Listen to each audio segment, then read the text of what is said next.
Good evening. I'd like to welcome you to this General Government Committee meeting of July 9th, 2025. May we have the roll call, please? Councilmember Dennehy. Here. Councilmember Maloney. Here. Councilmember Schmisher. Here. Councilmember Stein. Here. Here. Councilmember Tracy. Here. Councilmember Worthington. Here. Mayor Pro Tem Hemrick. Here. Mayor Troutman. Here.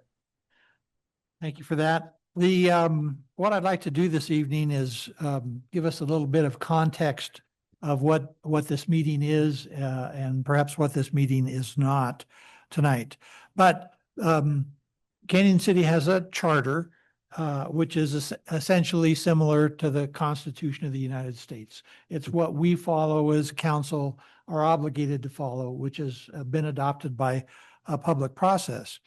And what our charter says under Article 12 ordinances concerning legislative powers of the council, except as may be otherwise provided in this chapter, all legislative powers of the city shall be exercised by ordinances.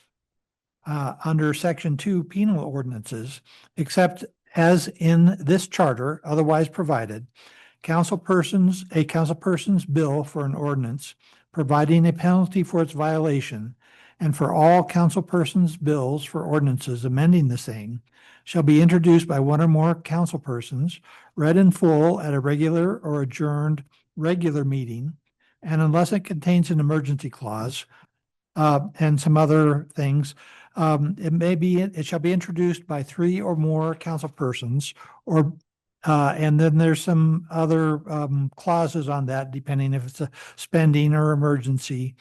But it shall be referred to a committee of three council persons and reported on at the next adjourned regular meeting, when it shall be read by title. Again, read by title. That it shall then either be referred back to committee or passed or rejected on first reading upon motion duly made and seconded. And then it goes on to describe the second reading process also. So tonight, what we are not doing is we are not adopting any ordinances.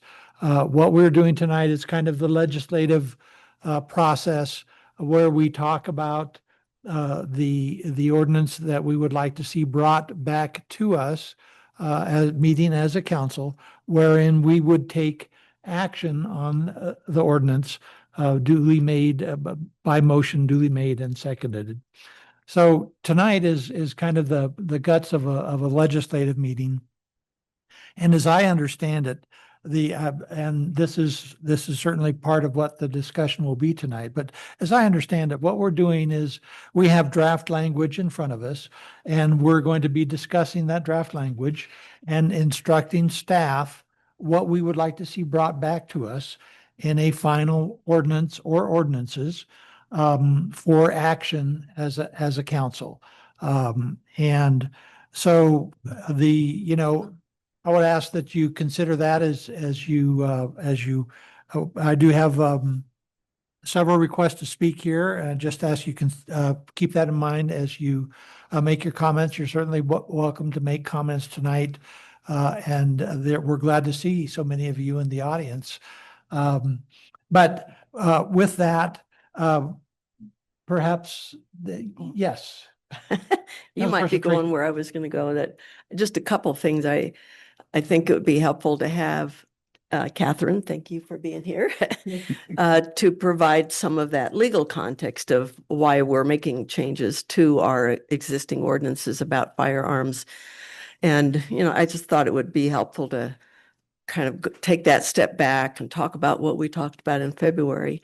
And then also wanted to, and that maybe I should just point this out a little bit later, I think what we have in the way of a draft tonight is what failed at that last council meeting at which we discussed this, just so to clarify what we have in front of us. I think it's that, but if I'm wrong, someone can correct me. Thank you for that. And I'll turn to our city administrator if you would like to make some comments. Yeah. So previously, this came before council. We did a general government very similar to this meeting. put together an ordinance, and that went through first reading and second reading, which at second reading it failed, which brings us back here today to have more discussion about the ordinance. And with that, I'm gonna turn it over to Chief Schick and Catherine to talk about the history of why we're here talking about these changes with Supreme Court rulings and what that means for what we already have on the books and why we need to make some of these changes. So, Thank Chief. you. Thank you, Mr. Stevens. Mr. Mayor Pro Tem, and members of council, on the advice of city's attorney and city staff, we bring forth this evening for your consideration a series of municipal ordinances for your review and deliberations. This is necessary considering a recent United States Supreme Court decision, New York State Rifle and Pistol Association Incorporated versus Bruin. Bruin generally recognizes the right of people to carry their firearms for protection publicly. As noted by our city attorneys, currently the city prohibits carrying firearms in any park, playground, or other property held, owned, or controlled by the city, as outlined within municipal codes 9.44.090 and 9.44.020, which prohibit carrying firearms on public trails. Under Bruin, these regulations are likely invalid because they broadly restrict carrying firearms. In response to the Supreme Court ruling, the Colorado General Assembly enacted Senate Bill 24-131 effective July 1st of 2024, prohibiting the carrying of firearms in or near local government buildings, polling locations, and ballot drop boxes, otherwise described as sensitive spaces. Government buildings are defined as the chambers or galleries of the governing body are located, or where a meeting of the governing body is conducted, and the official office of any elected member of the governing body, or where the chief executive officer is located. Also included is the courthouse and any other building or portion of a building used for court proceedings. As a footnote, the city may opt out of the prohibitions relating only to government buildings. SB 131 amends the current prohibition on open and carrying firearms within any polling station, a central count facility, and 100 feet of a drop box or central count facility during the administration of an election. SB 131 requires election officials responsible for any drop box, central count facility, or polling location to place visible signs notifying persons of the 100-foot no carry zone. On the advice of the city's attorney, staff asks that council consider the modifications found within the ordinance presented to you this evening. Specifically, the ordinance recommends that the city, by your order, opt out of the restrictions found within SB 131, excluding courthouses. Mr. Mayor, as you open this matter for discussion, city staff and our city attorney will be available to answer any questions that you might have. Thank you for that. And did our attorney wish to make any comments? Sure. So I just want to touch on a couple of things. So the opt-out provision, we're making no legal recommendation on that. That is purely a policy choice for the city. I just wanted to clarify that issue. And the other issue is it's open and concealed. And I think we talked about this at the previous general government or vision, whichever it was, when we talked about this the first time. The city can do different things in each location if it wants. So if you want to allow open in some places and not concealed, you can do that. So it's a really choose your own adventure kind of a little bit. So yeah, you can pick and choose. You did not do that last time you talked about it, but you can do that. I know that was a question that came up. So. Thank you. And just to clarify on that, then I think we'll open it up for council discussion. But so it is possible for us to allow concealed carry within council chambers, but prohibit open carry. Is that Yes, correct? you're exactly right, Mayor Pro Tem. Thank you. Thank you for that. Questions or comments from council? Well, I went ahead and looked at this. I really thought that possibly I made a mistake. I'll be honest with you. We should have put this up for a vote. If you don't like it, vote no. And the rest of the council would have either prevailed or would have voted it down instead of meddling with it between the first and the second. You You know what I'm talking about. We didn't change. We voted on second reading and it failed on second reading. No, you want to add a whole bunch of other things to it. That's what you No. wanted to do. No, No. That's just, Maybe we that's should just not just true. clarify on that. Well, let's subject. just vote for this right here, right hand, with this audience right here. We Well, can't- this is what you want? This is the committee, so. we're This is gonna- what you want? No. Please direct your comments to the chair. I would admonish both of you to direct your comment to the Thank chair. Mr. Chair, thank you. Thank you.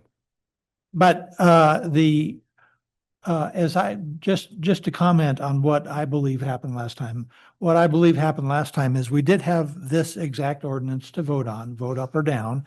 And that there was a desire from certain quarters to have more information from our police department before we took essentially to help us resolve some of the issues that were before us at that time. But having said that, I think that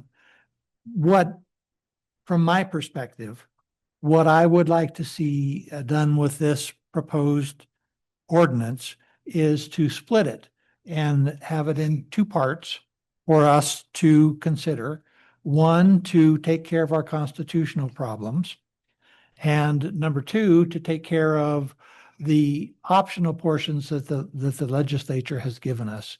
And I think that part of what we would do in discussion on first reading would be determine some of the matters that you brought up, Attorney Sellers, for us about, open carry, concealed carry, no carry, whatever it was council's will to do at that point. But I don't think that we're going to be settling those matters tonight, but we do want to have the language in front of us so that we do have the options to make the correct choices, I think. And to me, that's essentially what we're doing tonight is directing staff and our attorney to bring something back to us. And so I want to, hear from council. What are your thoughts on that? Is that what you would like to see? You know my thoughts. What we have before us right here is fine. When you want to diddle with that, go ahead. Let's hear what the public has to say. Well, let's hear from council first. The public will get their chance. I will say something. I'm recognizing Men first. Councilman Dennehy. I'll get to you next. Thank you. I look at this and I think a lot of people know where I stand as far as with firearms. But I think one way for us to make this very easy is, we're not a big community. Our county has already set what they want, and where they're going to allow the firearms but personally, I would like to see this very easy and match what our three commissioners passed and make it very simple for all our residents to follow all of it. I think that makes the most sense when we live in a town that part of it is actually in the county. So all of a sudden you cross one street and you're doing something, and all of a sudden you do something wrong. Or you walk into the county building within the city limits and you can carry in the county building. But all of a sudden you're in the city and you're saying not in government buildings. No, I personally think this should be made very simple. Let's keep life simple and match what our county has done and make this very easy. Thank you for that. Councilman Worthington. I am not against guns in any way, shape, or form. However, there is a perceived or unperceived concern for me sitting up here on this grand dais, which it isn't, but we're up here. And I feel that there's people with open carry coming into this building. I do not think that there needs to have that here. I feel that it may not be meant to be intimidating, but it very easily can be interpreted that way. I do not want to have that feeling when I come in here. I feel that although we are not a courtroom, we do make ordinances and rulings that are for our greater good for the citizens in the city, of which a lot of citizens may not agree with that, and I can understand that.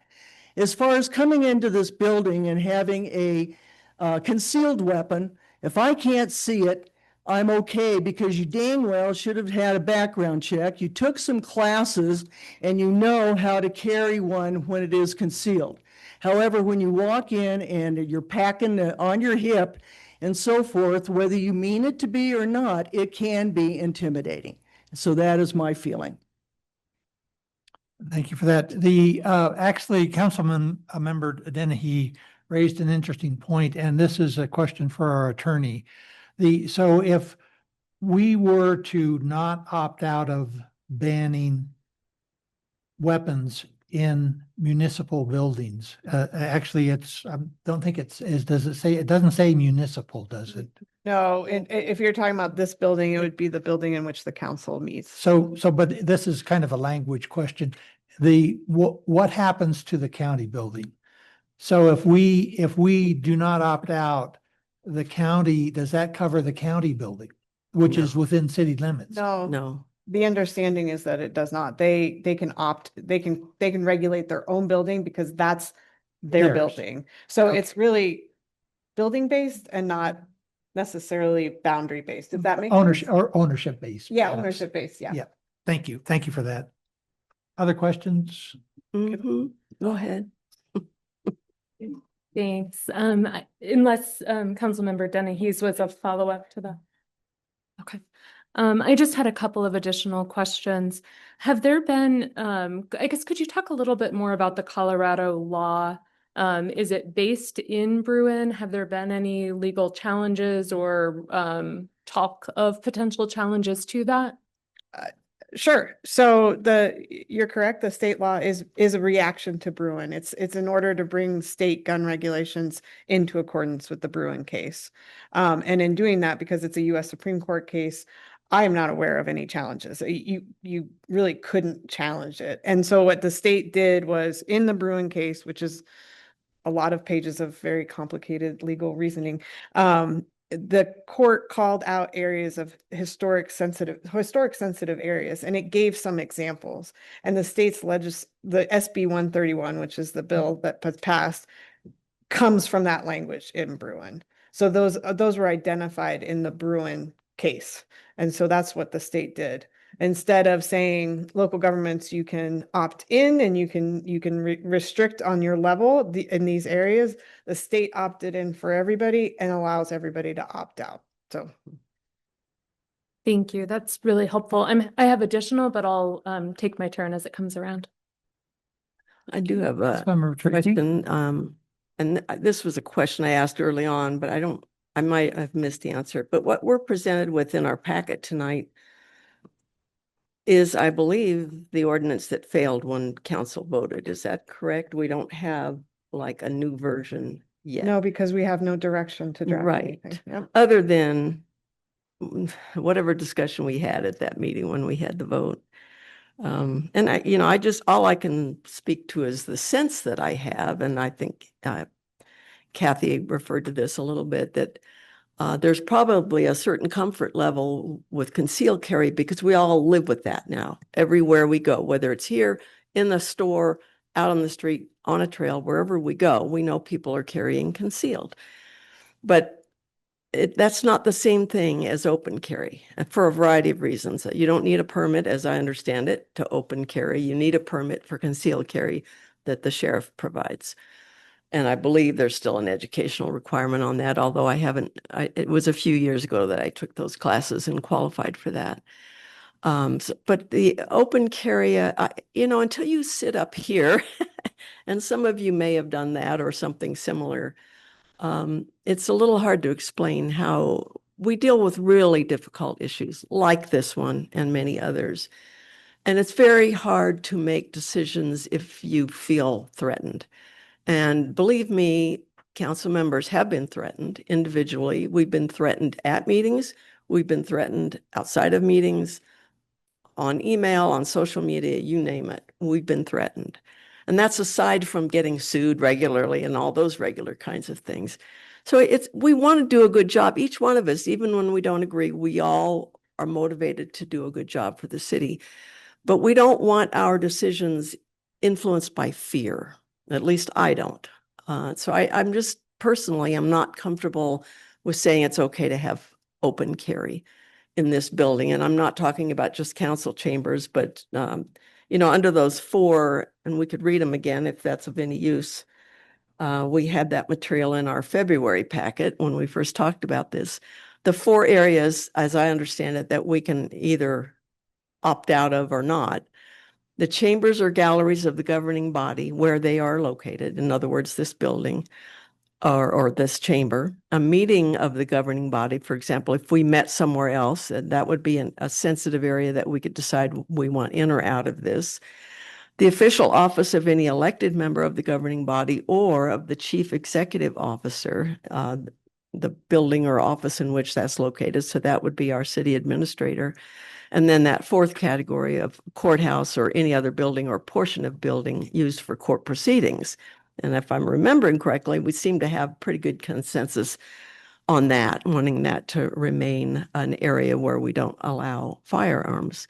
So it's really the other areas where we're trying to decide whether we're opting in, opting out of what was specified in state law. But we have that ability. Those are called sensitive areas. We have the ability, the legal ability, and every other kind of ability to decide what we want to do. And again, I can only speak for myself, but I personally am not comfortable if I'm sitting up here making tough decisions, dealing with people who are angry sometimes.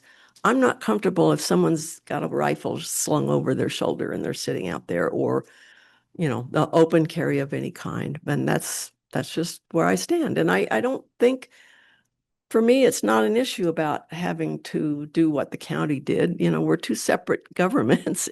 And so it's up to us to decide what we think is best in our circumstance here for the city. That's all. Councilmember Dennehy. Thank you.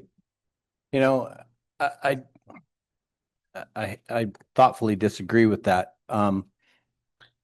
Somebody could come in here and with concealed carry. And if they're mad at me and they want to, if somebody actually did, I've never felt threatened on this dais. I've been up here for 5 years, 5+ years. I've never felt threatened once. And I hope that I never do. But if I did, I would want to be carrying. But I don't carry right now. I have taken the concealed class. I did not go down to the county sheriff's department because that's where you have to turn in and apply for your concealed weapons. I did not do that because it cost $168, and I think it's only good for like 3 to 5 years, and then you pay again, something like that. Don't know the exact number. And I'm sitting there going, wait a minute, I can open carry for free. But I took the class. And I've been, and I'll be honest, I've been handling firearms since I was 5 years old. And I'll be honest, I would much rather see somebody's gun rather than having not seeing it. Because if I can't see it, then I don't know what they're doing with their arms or anything. And no, we are two different governings, the city and the county. But we're one area right now, and we're not a big area. We're not a big population here. And I think it is just, to me, I think this is almost a silly argument. Just match what the county did, make this easy even on our residents. But I'm going to say, I can say this honestly, I have never, ever felt threatened once. And we have had a few people come, but you know what? You call them and talk to them. And I know we have one, and I know Ms. Councilwoman Schmisser knows that, they wanted to talk to us. And you know what? We can all work through things. But to separate this, I think is a bad idea.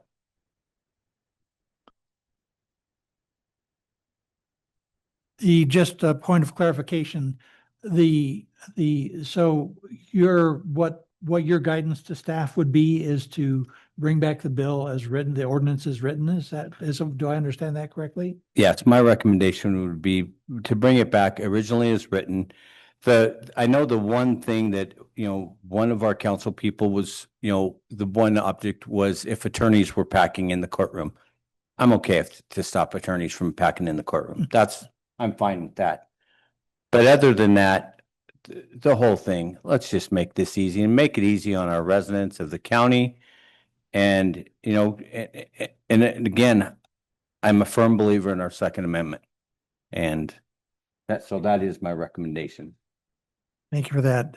And I would remind council members, we're not making the decision here tonight, and I appreciate people wanting to lay out their positions, which is fine. But this will come back before us, and we will have a second bite and third bite, perhaps more at this apple. Yes, I don't have so just indicate, if you want to talk, wave at me or something. Oh, sure. Yes, I do have additional questions for our Sure. city attorney and our police chief. I guess the next one would be about the county building, and kind of how they manage security there. When we think about matching them, I think that it's important to think that through. Do we have a sense of how they handle that? I know that question wasn't presented to staff beforehand, but I believe just from going to renew my vehicle registration that they have one public entrance and that they have a security guard present. Armed security guard. Armed security guard. Member of the sheriff's department. No, he's no longer, it's a security. It's security guard. Yes, sir. Thank you. Do you know, and I'm not obviously asking you to disclose any law enforcement sensitive information, but do you know what their general security policy is? Is it just to observe or is it to restrict entrance? Honestly, Councilwoman, I do not. Okay. And do we have a sense of if we're matching the same posture, if we would want to implement something similar at our building? I know that we currently have, is it 2 public entrances? There are some other differences if I could, and then we'll get back to you. But the differences between that building and this building is that all of their offices are open and accessible to the public. So there are no barriers to entering almost any office within that building. Here it's different. We do have our secure area upstairs. This is an open area here without any restrictions on entry. Absolutely, which is part of my question for the city attorney along those lines. I wasn't sure if we, and again, I'm really just trying to understand what the county's policy looks like and what, if we matched it, what that might mean for us and kind of how we would go about doing that so that we fully understand. If we don't in any way restrict infringe upon the right to carry firearms into this building, if individuals of the public are carrying and they have a meeting with city staff, I'm assuming many of those meetings take place in the secure area, so there would be no, they would just go into the secure area. There would be no reason Metal detector. or recourse, like that's just how it would be. Is that accurate? Yes. Okay. So I guess that's why I really want to understand kind of how the county approaches this so that if we're matching them, and we understand what that looks like. And I guess the other question or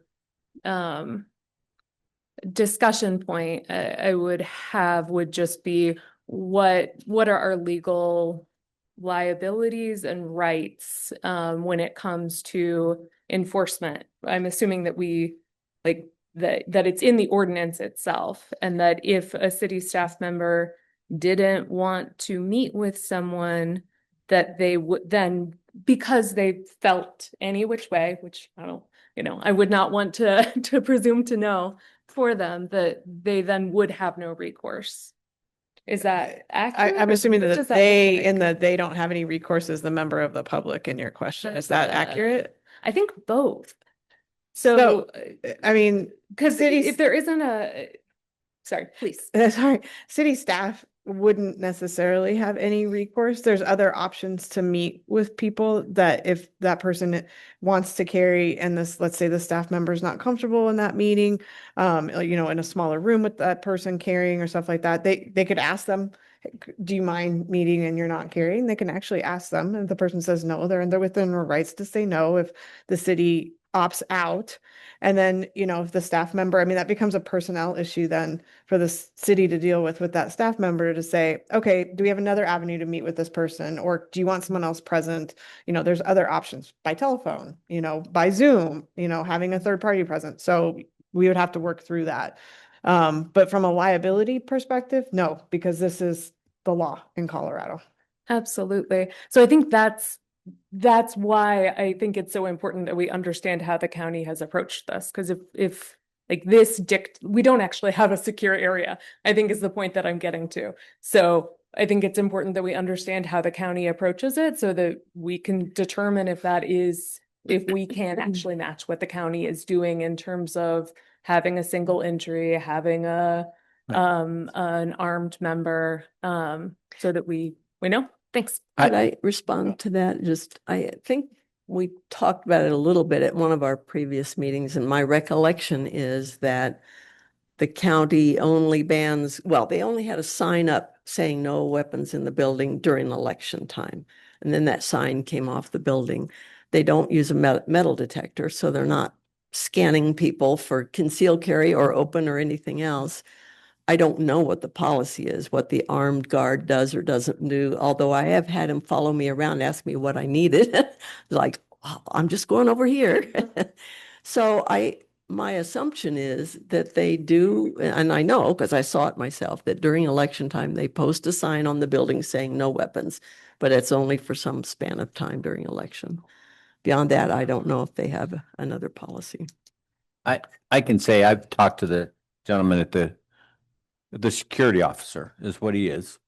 I've talked to him, because I'm at the county office for some meetings but I've talked to him, but he doesn't, he has to go out and check for licenses and that, when because now that the county person's there, but does he check for guns or anything? No. Does he really look that hard? It's, hey, how are you?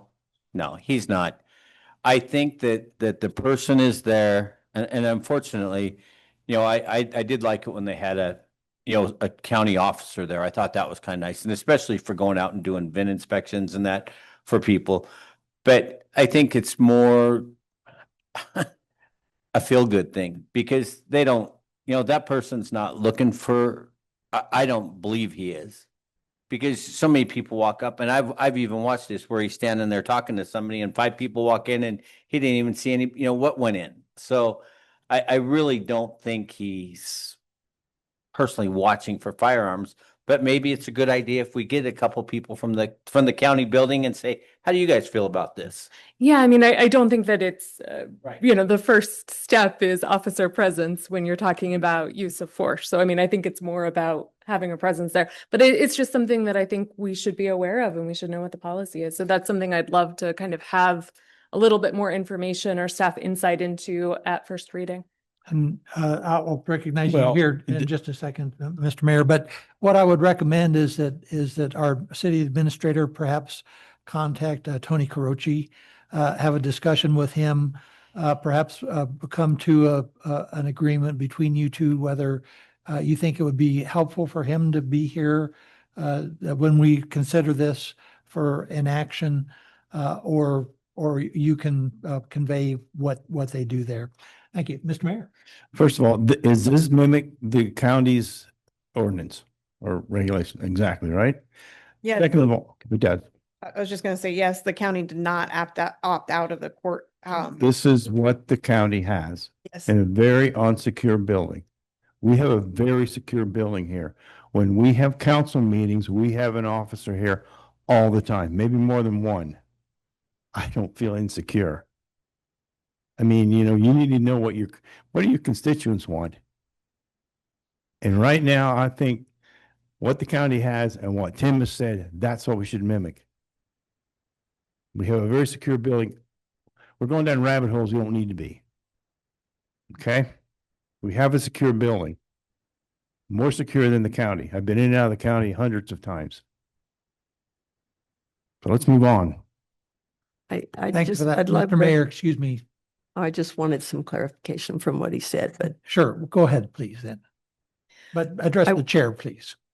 thank you, Mr. Chair. If I may respond to what Mr. Mayor said. I'm not, maybe it's your definition of security. I'm not seeing that with two public entrances that are not monitored by an armed guard. I don't see how we're more secure here, but, and the other thing I would say is the county, bless their souls, they didn't come to us when they were considering their policy and ask for our input. And so I really think it's two separate governments doing what they each believe is best for their folks. So I don't see that as a major issue. Well, I disagree with you on that. We have a plate glass window there. You cannot get back to anybody in the back. And number two, yeah, we're two different, but we also intermingle many places in town between county and city. And that's why I think it should be the same as the county.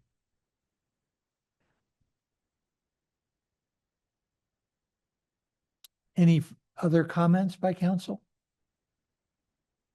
Yes. Thank you. Going back to Councilmember Dennehy's comment regarding the list of individuals who would be able to carry within the municipal court building in the current draft of the amendment, could you remind us where that specific list of individuals came from? Is that in the in Colorado law? Yeah, that's in SB 131. We talked about that last time, that it had defense counsel listed, but not prosecutors, which was, I agree with you, a bit odd. Not really sure why that was that way, but that was the way it was listed in the state law. Okay, Yeah. so it's literally a copy paste from Yeah. the state law. Yeah. Okay, thank you. That's helpful. Okay, any further comments by council or questions? Yes. I did, and I don't remember us talking about this before. I'll wait till our attorney's available Sorry. or whoever.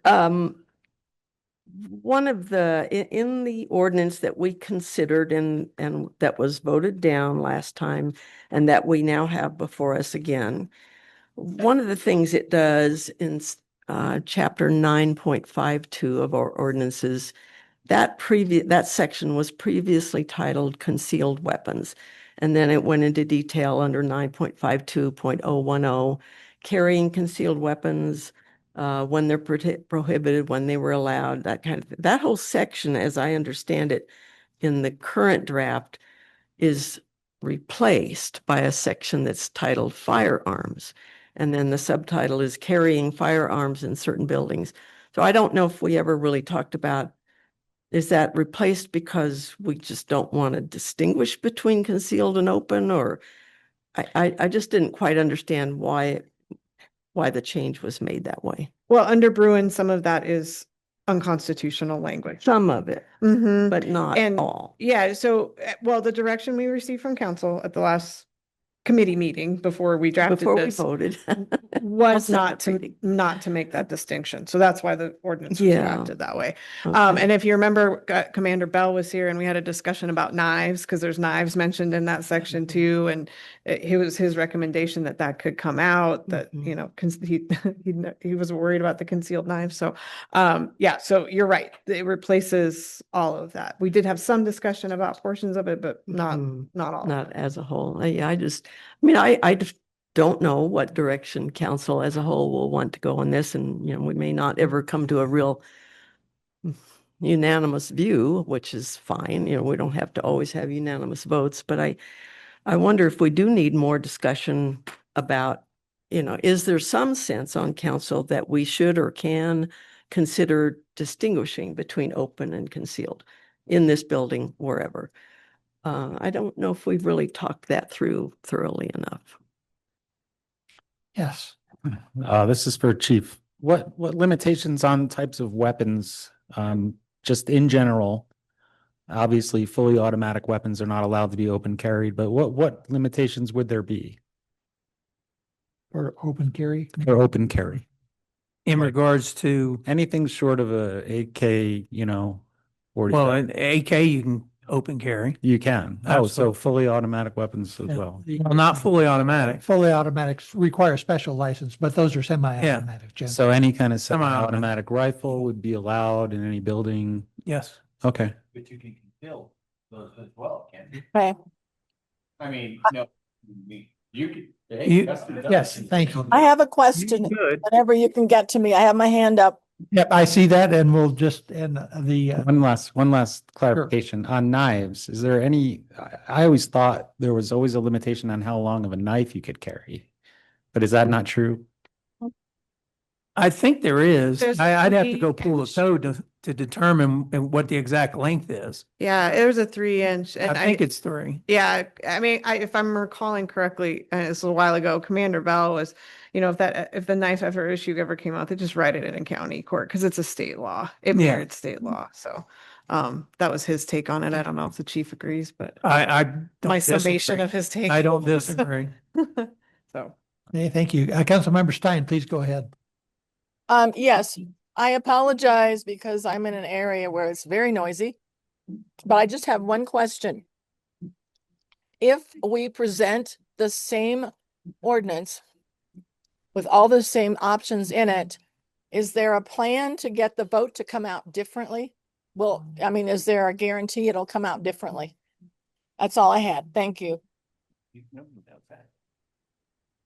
Yes, I'll try and answer that. I don't think there's any guarantees here, but what we're doing tonight is trying to there is action required. We do have unconstitutional provisions in our ordinances that need to be addressed. We need to address those. The issue was that there were other optional things in the ordinance that we considered that we did not approve on the second reading. And so that's why when we began this process here tonight, that I said that what we need to do is give staff direction on what we want to see come back to us so that we do have options in voting or consideration of the different issues that, yes. I have a practical question. Sure. So I'm going to make a recommendation. Mayor Pro Tem Hamrick discussed the split earlier. I think we need to do that because those provisions that remain in the code are unconstitutional. And I think there is consensus on the park trail, all of that to make it constitutional. And it's making me a little nervous to not deal with that. Thank you. On the other component, are you envisioning optional language? Like it's hard because there's a lot of options. And so we could easily draft optional language or create a chart with open, concealed and the 4 categories, or I'm trying to produce a document that helps you, I guess is what I'm getting at. And so that's a question for council, not just for the chair. But we've heard from 2 council members and Councilmember Schmidt. I had a question. Sure. Thank you. Going back to I think it's directly germane to this part of the conversation about maybe trying to look at open and concealed, and is there a distinction that's worth making there? But I never want to have ordinances on the books that we can't enforce like that. I think is a bit silly. So I'd love to hear from our police chief about his thoughts on enforcement. Feasible, not feasible? Is it something that, Councilmember Dennehy said costs more. But kind of what does that look like from your perspective? And I think, we certainly appreciate your presence at city council meetings. I don't think that we necessarily have a policy that CCPD will always be present or anything like that, but certainly that would also have a cost implication. So I just appreciate your thoughts on enforcement of, bans on both, bans on either. If you are concerned, if you think that we do need to have a policy about having an officer here for all city council meetings, what that looks like. Thanks. Thank you, ma'am. There's a lot of layers to that.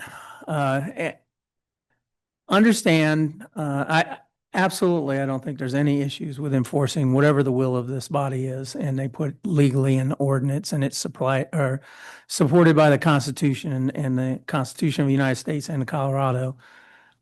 There is, and recognizing the significance, I don't underestimate the significance of the Second Amendment and its value. There are concerns with, I think this body, this dais, is no less significant than our courthouses and our judges. I do think that you equally do the same protections and assurances so that you can deliberate and make your decisions with a peace of mind, peace of heart. I think we can accomplish both goals. I do believe that, and Mr. Stevens and I have talked about this previously as we started considering this. I think if we're going to go the open carry route and allow folks in this body armed, I think there needs to be a deterrent effect. I think there needs to be a police officer here. It is the same rationale that Mr. Carochi in the county building, when the sheriff was unable to provide those services any longer, went out and got an armed security person. And he does a very effective job. I'm in and out of that building often. I speak to him. He makes those rounds, and he may not be actively investigating anything, as Councilman Dennehy suggested. He is aware, and he does make those rounds and make contact with people. And I think the deterrent effect is important. So I think we can do both. But I think you absolutely are entitled to that same level of consideration as our courthouses to make your deliberations and have your conversations with each other and with the public. So enforcing the issue is not the issue. Enforcement is not the issue. But I would strongly encourage, and again, it's not that I think there's a genuine threat here in the community. This is a great community. The folks here are absolutely supportive of law and order, supportive of their PD, their sheriff's office. But I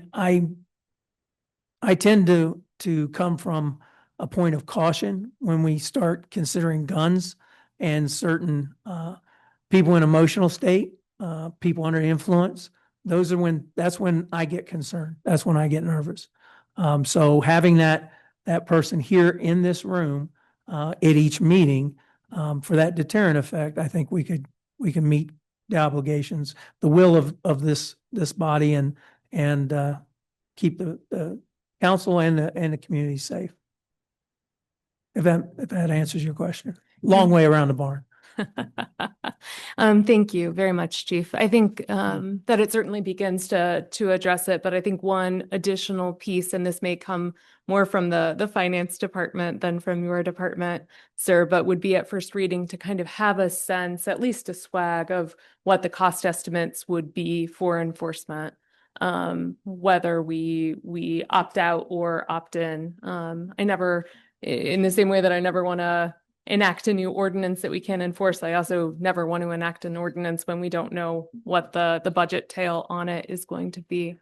But thank you, Chief. I appreciate it. Yes, ma'am. Getting back to we're all talking about trying to talk about the purpose of this meeting, which is to direct staff, give staff direction. I'm not sure that we can, the document that you referred to, Attorney Sellers, kind of a decision tree is, we probably can't do that. If we did that in a council meeting, we still have to come back to consider the exact ordinance written to whatever choices we made in that decision tree. Is that correct? It'd probably be cleaner to do what you're describing, which really leaves the decision tree in your process at the committee level, probably ultimately, because that's not how you run council meetings in the city. So Right. yeah. Right. So something to consider. What I'd suggest now is perhaps unless someone else has something else they would like to say up here, I think that we should turn to the public and hear from you all. And I do have several requests to speak, and I will take them in the order that I received them. And so I have Mr. Kim Nelson. Would you like to come up and address us?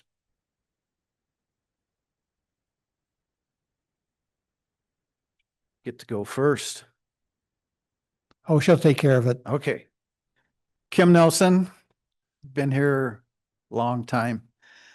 I'm sorry that you're worried about people with weapons. I really am. And I'm here to say that I've carried a weapon since I was probably 7 years old. And I have a concealed carry, but I also carry open carry. I got my concealed so that if I'm carrying open and I have a code on it, and then it's considered concealed. So we also have issues with that. Okay.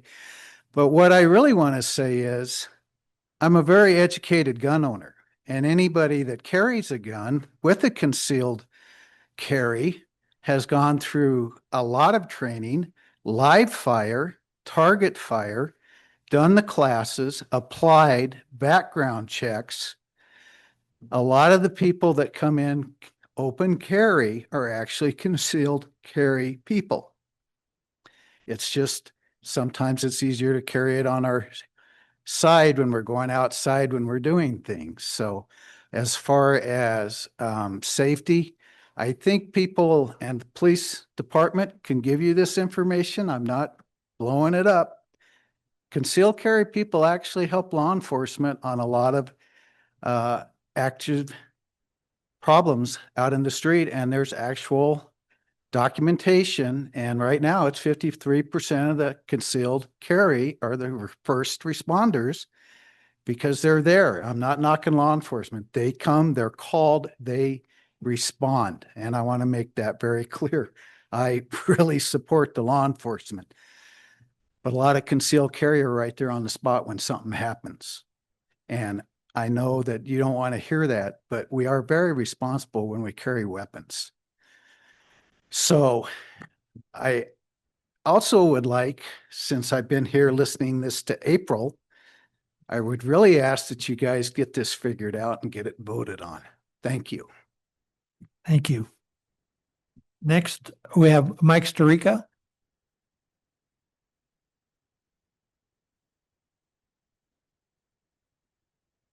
Good evening, Commissioners, Mayor Bertram, Chief Schick.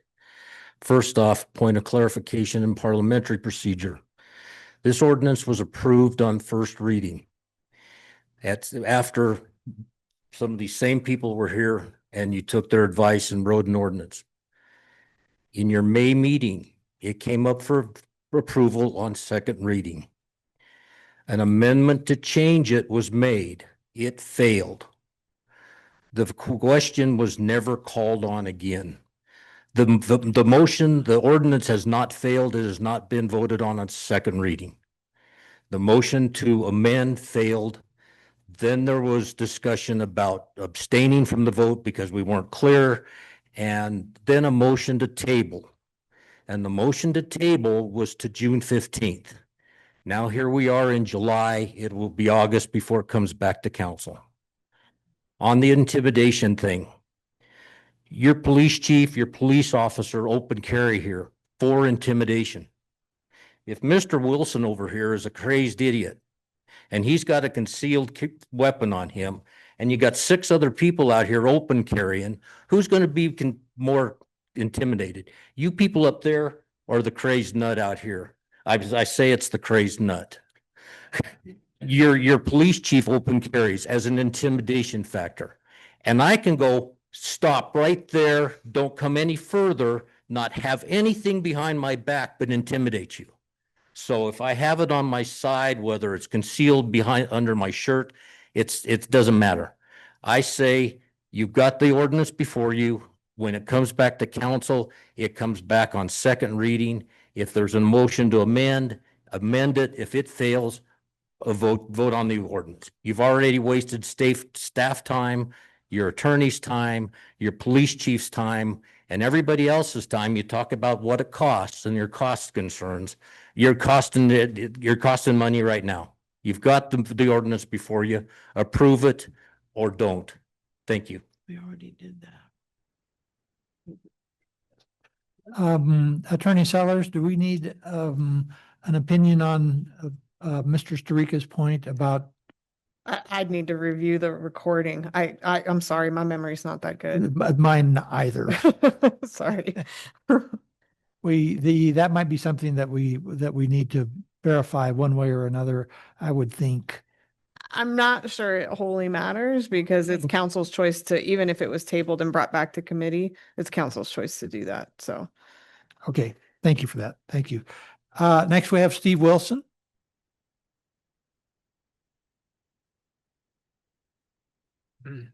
Hi, I'm Steve Wilson. I live at 621 Twin Flower Drive, and I've called and talked to most of you, and thank you for taking my calls. And we've had some great conversations about our different experiences in life and how some of you are intimidated by weapons. Your lifestyle, the way you were raised, to me, if I see somebody open carry, it's comforting. If I'm not and my family's there, I feel like they're there to protect me. I'd never been around a shooting victim like some of you have and experienced that. But in this community, before House Bill 131, we didn't have any of these restrictions and rules and concerns. And then 131 comes up and all of a sudden we do. What's changed? We make all these laws and rules over the last 50, 60, 70 years, and then we get more lenient on punishment. I don't understand how you plan on it enforcing it. It's going to be a challenge. I mean, leash laws, some parts of the town, unenforceable. It's no longer against the law to be publicly intoxicated, as I went across to North 7th last week and had to intervene in a situation. But I appreciate all of your input, and I think you should follow what the county has done. We got a city of 17,000 and a county of 47,000, plus people from Custer County, Teller County coming here to do business. I just think it's more consistent just to make one law the same for everybody, eliminate the confusion. Before 131, we didn't have these problems. Thank you. Thank you. Next, I have Robert Zerba. Okay, thank you. Next, we have Justin Scott.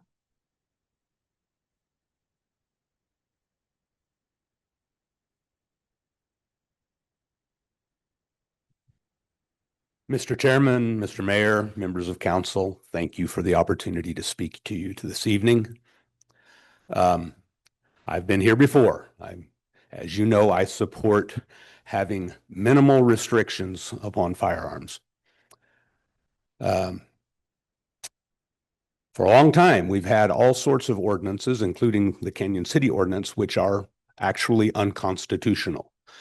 And those have been allowed to stand for a long time. And for a large contingent of we the people, the Bruen decision is just one step in restoring the founding principles of our nation, which we dearly desire to live in that freedom. Ms. Worthington, Ms. Tracy, I do not wish for you to ever live in fear. But I would submit to you that neither the concealed carry folks who've been through training and are very responsible, which is why they got the permit, nor the average open carry citizen is truly the threat to you. If someone intends you harm, they don't care what the regulation and ordinance is. They would happily conceal a weapon without a permit and then use it against you. And your best defense is either the police officer who may be present or the citizens who are armed and are present that would try to intervene to save you. That's why having firearms is good, is because the good people can resist the evil. Our community, our state's a mess. The country is a mess. Our community should be a bastion of freedom. Thank you.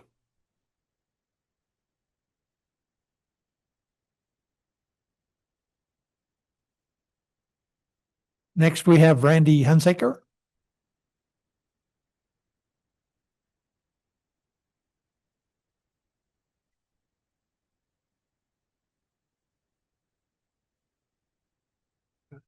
Good evening. I'm Randall Hunsaker, live at 54 Wild Rose Drive. It's kind of an interesting thing with the Supreme Court's decision. Instead of rejoicing over it, our politicians up in Denver went a different way. I'll leave that where it is. I just have a quick question though. Has anybody ever experienced somebody who open carries every day, just all of a sudden whipping the gun out and doing something with it? Mr. Hunsaker, would you please speak up? I'm sorry, I struggle. Okay, I apologize. I'll start with just my last part. Has anybody ever had a situation arise where an open carry person just decides that they're going to break the law, bring their gun out and start using it? See, open carry people aren't like that. I've never experienced it. It's always the hidden gun you have to worry about. Now, of course, unless you're talking about somebody who is carrying a gun to a place just to use it right now, they're probably just carrying it in their hand, though. They're not in a holster on their side. So that's the question that I would like to see if somebody could look into. That's all I have to say. Thank you. Thank you for that. Next, we have Derek Hauska.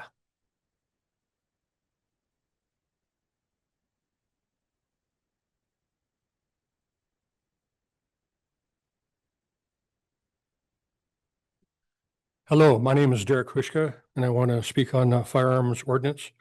And I think it's interesting, when we were here for the time that I remember, is we were sharing our feelings about wanting to be safe on the Riverwalk Trail and also being able to preserve our constitutional rights, wanting to protect ourselves and our families.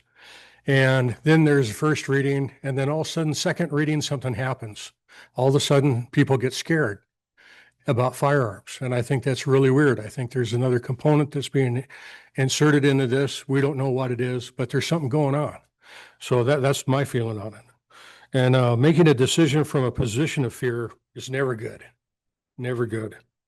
And as far as being afraid of firearms, if a person open carries, if anybody displays a firearm with the intent to create some kind of disturbance or to intimidate somebody, that's already against the law. There's already state statute on that. So, I mean, that's already been addressed. And then with officers here, they can take care of it if that happens. But to infringe on constitutional rights is just not right, just because you're scared of something or you're worried about something or you feel you're intimidated about something. I mean, if you have those feelings, that means you need to do some, I mean, I'm just talking about myself, some things to put yourself in a safer spot. And I've been in positions like that where you guys are, and I've been with some really heated people on this side.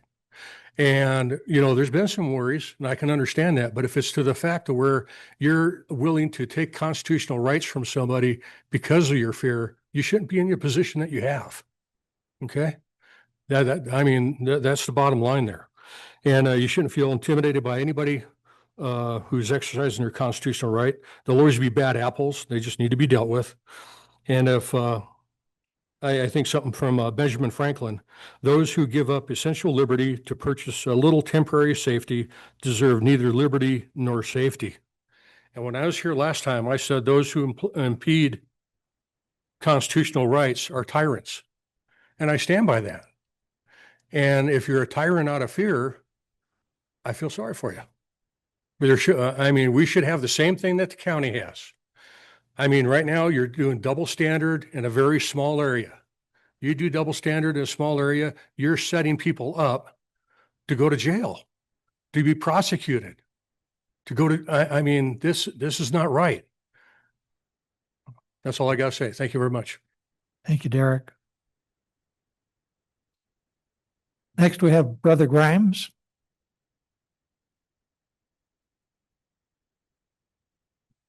Hello. Thank you guys so much for meeting with us. And I just want to say I really appreciate all of your service. Appreciate your service, officer. And just absolutely, just from the bottom of our heart, just want to say we love you for serving our community and whatever view you have, and whatever position you have, that we know you do it out of love, and that we have different ideas on gun rights and different, sometimes we kind of butt heads on it, but we're trying to find a middle ground of saying, let's come into agreement and let's create a safe place for all of us. As Derek had said, no, we would never want anyone to feel unsafe. That could be school teachers in a school building. It could be our preacher up in church. It could be any of you guys. We don't want anyone to feel unsafe. But I think the whole point of the Constitution and what we've learned over time, and it's said over and over again, is that especially in the government, you shouldn't be in the government if you're worried about the right to bear arms, because that's the whole point. The last people that ever should have the ability to stop our citizens from the right to bear arms, whether open or concealed, is the government, and you guys are the government. So you can't come and say, hey, I feel uncomfortable, so I'm going to use my government, my ability given by the people, since we work for the people, to keep the people from bearing guns because I'm uncomfortable with it. We want to keep you safe, and know that every person, most people are good people. So the more people you have carrying open carry and concealed, and I think open carry is better because it does exactly what our officer's doing, is it prevents any evil from happening. I worry with my little daughters. I worry about Whitewater Festival. I worry to no end. How easy is it for all of us to be unarmed at Whitewater, and anyone can cross the river heavily armed and take out my 3 little daughters and my pregnant wife, which is about to have another little girl. We want to protect our children, and we do that by us having open carry and being concealed carry, whichever we choose. And I don't believe we should have to have licenses to conceal carry or to open carry or be paid money to do those things. It's not a constitutional right when we're paying, hey, let me pay $100 to come and talk to you guys. I can't have my First Amendment without having money to do it. That's not a right anymore. And we just changed that too, you have to pay more money now to be able to conceal carry. So not everyone can afford concealed carry. God bless you guys. Thank you so much. Thank you for those comments. And I think our last speaker is Phil Lund. Thank you, everyone. And I appreciate the public as far as what they've already said, and I won't be repeating that, but I'm wondering about the intimidation factor. If someone come in from the trails and they have somebody's open carrying and their position is, I'm intimidated walking the trails because that person's carrying a gun, is that persuasive? Would you change the law based on that because someone else is intimidated in the trails or the park? And I think that probably wouldn't happen. If you go out into the parking lot, you can open carry, regardless of what your decision is here, 50 feet away. You have to get to your automobiles. Are you going to be concerned about the parking lot? Because now I have to walk out of a meeting that was hot and now I have to travel across the parking lot, but they can open the carry there. Where does the line stop? Are you going to hold the public, holding them to according to a misdemeanor? Because that's what you're holding in the court system, that if I go into a judiciary situation, I'm subject to 90 days in jail, a misdemeanor. Are you going to, in violation of probably the Second Amendment, hold this public to a misdemeanor, as someone was talking about, going to jail because you feel uncomfortable? And I think these are real questions you ought to be applying to what is happening with the citizens. It also ought to apply into this chamber. Thank you. Thank you for those comments, Phil. That's all of the requests to speak to council that I have. Yes, Council Member Tracy. I'll first say I'm sorry I won't be able to respond to every comment that's made. I do want to clarify that I think all of us up here understand that many, many people who carry guns, whether it's concealed or open, are good people. They're intelligent people. Like all of you, we're not sitting up here afraid of any of you. So I can say that for sure. But we also know that there are a lot of people with a lot of problems in this country. And maybe my views right now are colored a little bit by the fact that I have a relative in local government in northern Idaho. He's very conservative, huge supporter of Second Amendment, but he had to stand up on national television not long ago and talk about what happened in Coeur d'Alene in Kootenai County, Idaho, where 2 battalion chiefs were shot down, fire chiefs, after they were called out to a wildfire. And maybe I'm colored, my views might be colored a little bit by the fact that my relative was in the middle of that, not shot at, but a member of elected local government there. So I just want us to be clear about this. It's not that we're trying to govern in fear. I'm not afraid of any of you, and I feel confident that any of you who carry are doing so with the best intentions and well-educated. I think I mentioned before, and I'll say it again, some years ago when I was running for the state house, I took all the courses that were required to apply for a concealed carry permit. I didn't apply for one. I don't carry, but I passed those and I was a good shot, by the way. So I know what those courses are and they're good. And I'm glad that they are required for concealed carry. But I think we have to be realistic that we don't always have you all nice people in the audience. Sometimes we have people who are angry. Maybe they have a little mental disturbance. Maybe there's something else. Maybe they're under the influence of something.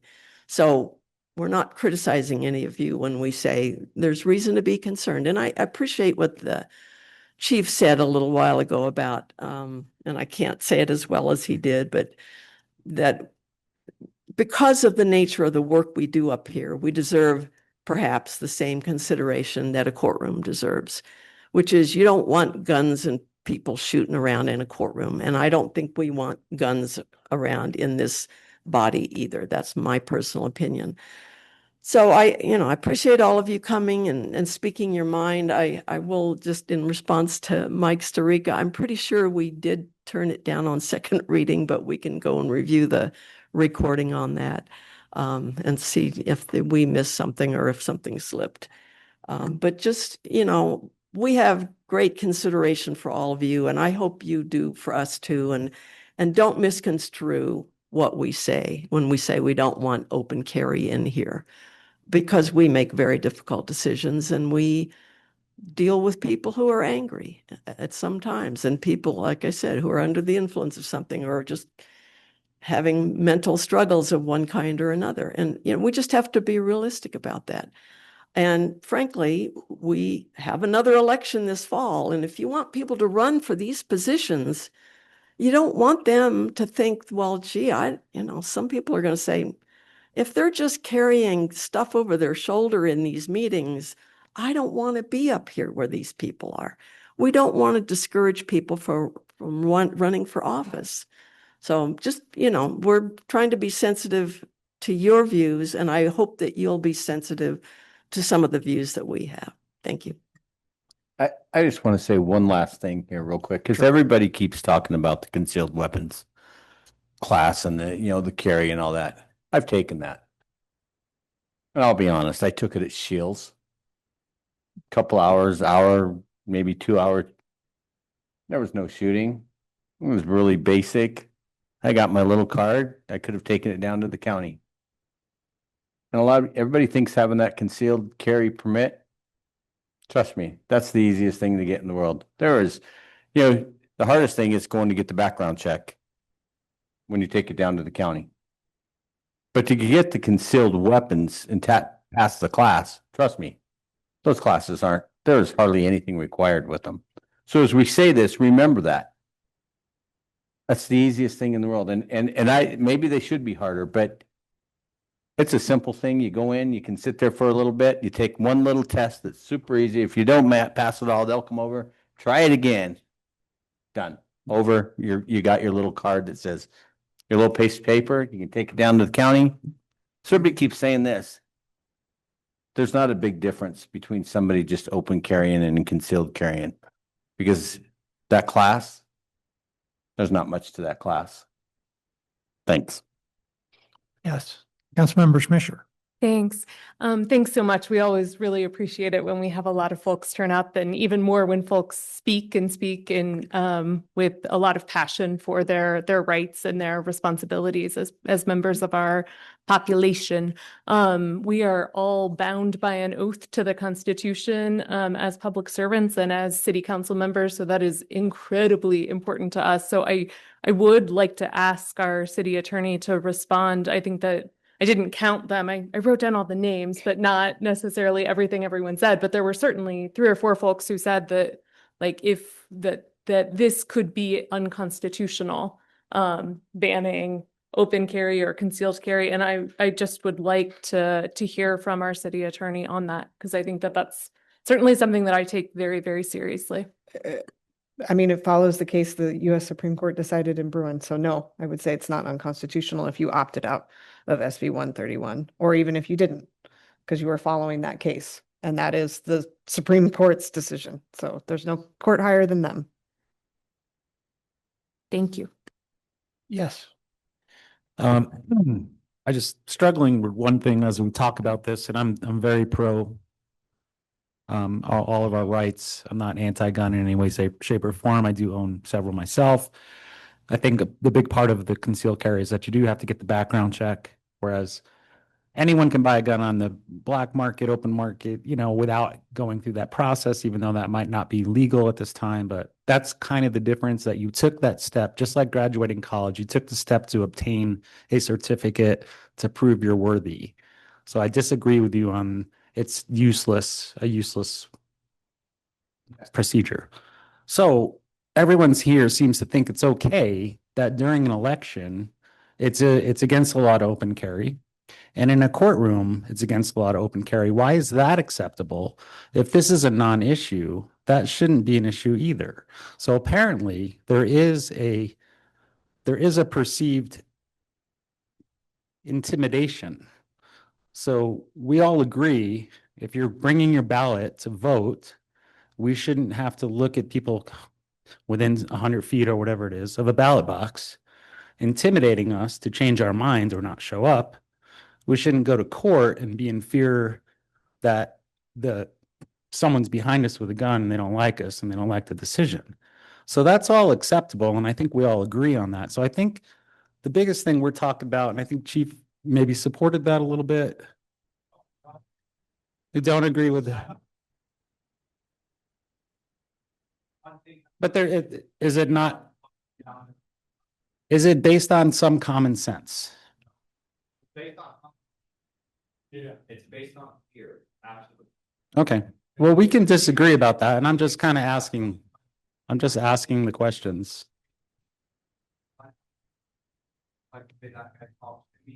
So then the next person can't talk. The next person. But how do you feel about during a political election? Excuse me, that's we Okay. don't want to dialogue with the audience necessarily unless they want to come back up to the podium. Okay, understood. I forgot my other question, so we can just move on. Thank you. Any other comments by council members? I'm not sure that we've given you really good guidance yet tonight on what yes. Sorry, just one thing that I think everyone on the dais is in agreement on. Please speak up if anybody disagrees. We do not want to have unconstitutional provisions in our city ordinance. We would like to take out the things that Bruin has declared we are not allowed to have in our city ordinance. I do think that there is clear direction on that. And we can split that out and bring that ordinance to first reading. And I think, on the question of the decision tree, I think that, I don't think it's going to matter. Just take a shot at the language. We're gonna parse it a bunch. Well, And I did take a shot at the language. Okay. I don't know what to put on paper. I don't have consensus. well, It's both. So I don't know what else to, I I need a little more direction. But Or I can write different versions if that's helpful, or excuse me, but what directions? What you gave us that first time was not constitutional? That we voted down or screwed up in some fashion? provisions in that ordinance regarding parks and trails, the first part of the ordinance, not the SB 131 opt-out provisions. The sections that are up earlier in the ordinance, we're changing those because Bruin made those city regulations unconstitutional, And what- period. End of story. We had that we approved on first reading. Had What- it in there, yep, Okay, so that was unconstitutional.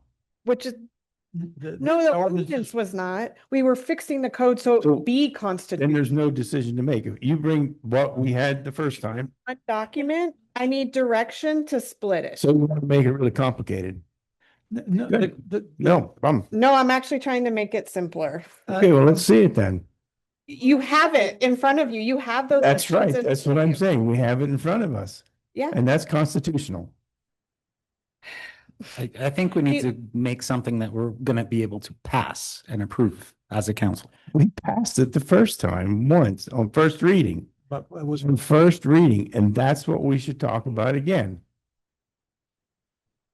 Yeah, vote it We're not down. then. voting tonight, I want to, not voting. can I just say one thing real quick?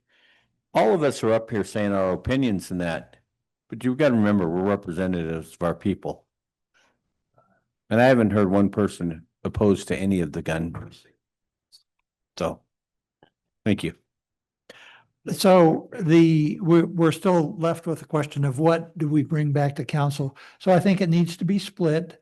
What my feeling is that as we go through the options that the legislature has placed in front of us, that we can wordsmith those during the council meeting to say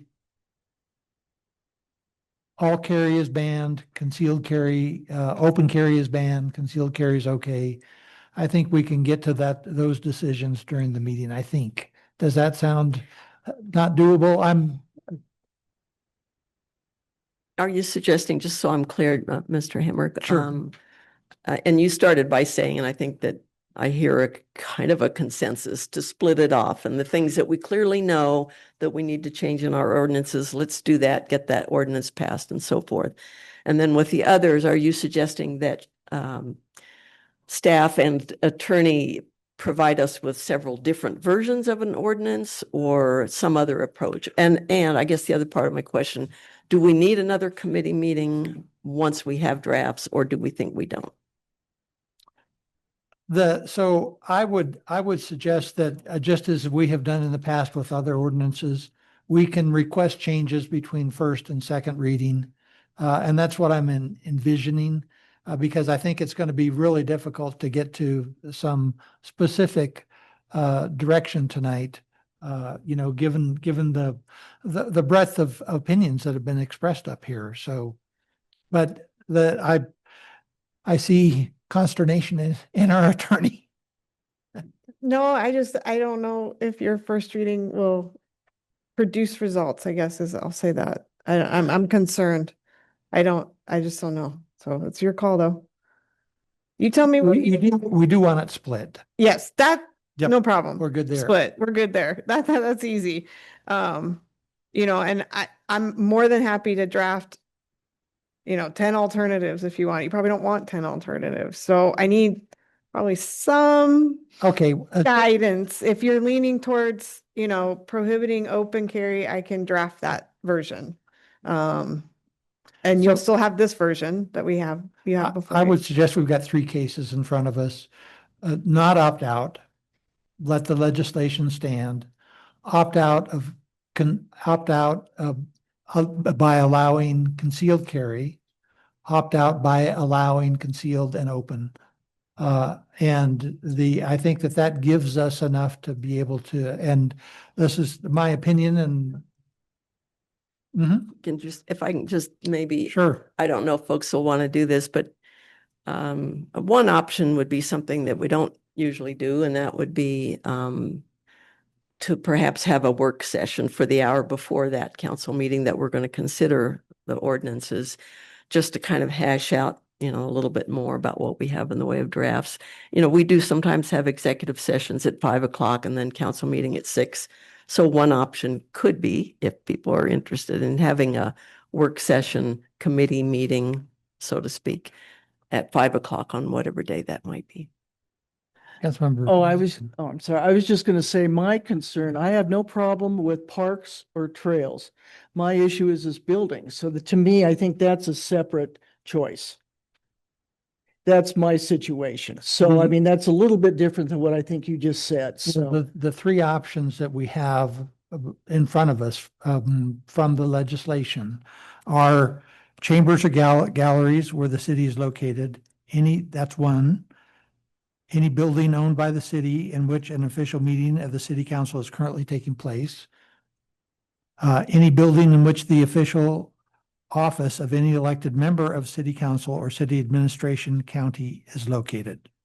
And so those are the three. Okay. Those are the three cases that we can slice and dice, I okay, believe. because your previous statement is you were talking about parks and trails, and that was not just mentioned. So I just wanted to make sure we're on the same wavelength.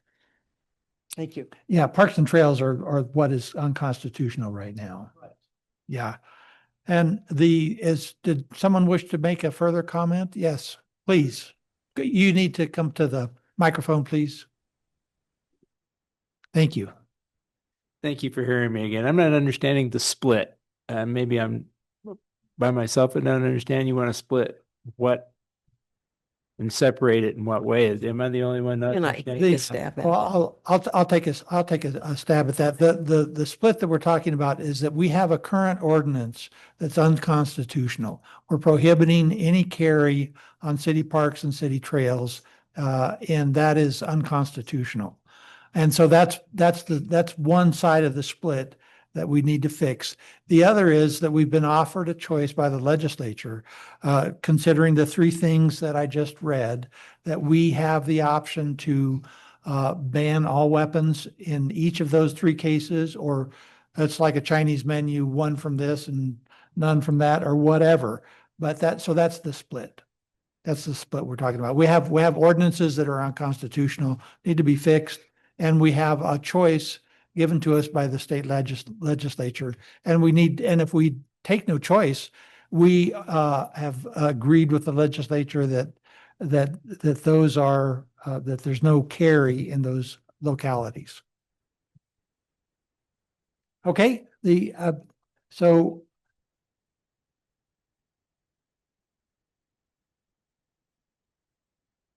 We can talk about those. So you'll have two ordinance. You'll have the one you have now, and then I will draft another one. to deal Okay. with The split, and then you, as you mentioned, the first option is don't do anything. So you won't have an ordinance for that one.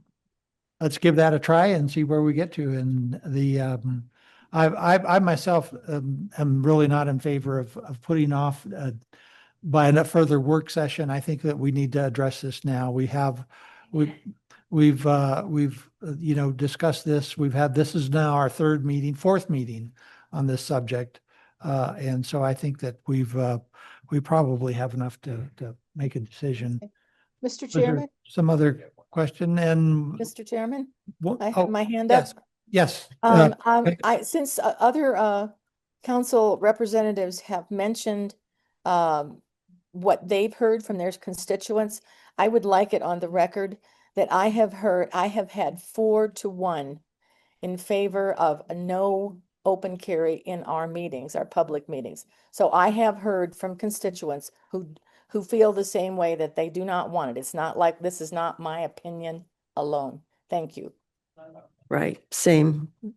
I would, so if we're going to put that on the record, my score is 50-0 for no restrictions. And with that, any further comments by council? Then we are adjourned. Thank you.